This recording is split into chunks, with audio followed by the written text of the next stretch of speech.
Hi everyone, my name is Shifa Saltagi Safadi and I'm the author of Getting Between, my National Book Award winning novel in verse, as well as my upcoming Sisters Alone, my second novel in verse about two sisters stuck home alone in a blizzard. Today's tip, I will be talking about line breaks and how line breaks can show setting.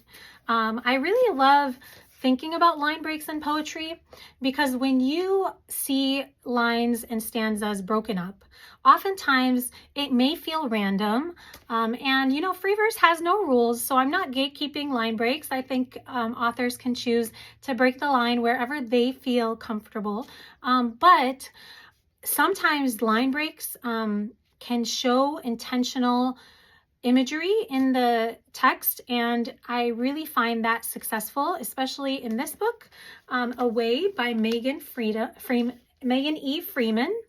Away is a book about a group of kids who get evacuated because of a threat in Denver, in the place they live, and in Colorado, and they get evacuated for multiple years. This is a companion novel to her famous Alone.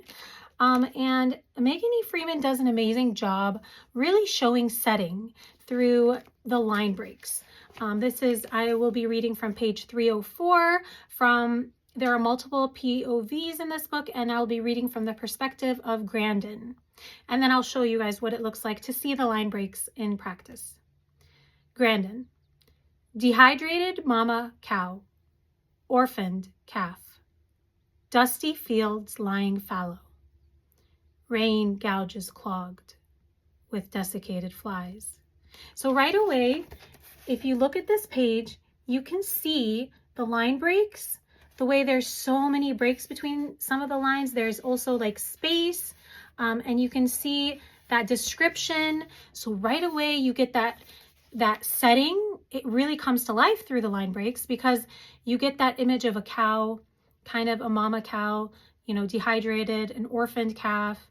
You get the fields that are fallow and empty, and it shows the emptiness of the page, shows that emptiness, and the fact that there are flies. And so you get that slight imagery of this abandoned area where everything's been desolate and destroyed, and you immediately are put into the setting of this book, and in this scene in the book, and you immediately know that there's something really desolate and empty about this current scene, shown by these desolate and empty breaks between the lines.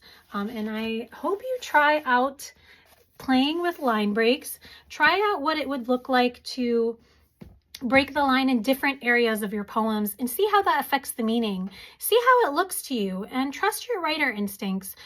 Doing a lot of reading as a writer and as a reader means you start to get a feel for voice, and oftentimes your own instincts will tell you where that perfect line break is, and it could bring your setting to life in the perfect way. And I hope you enjoyed today's tip. Thank you for listening.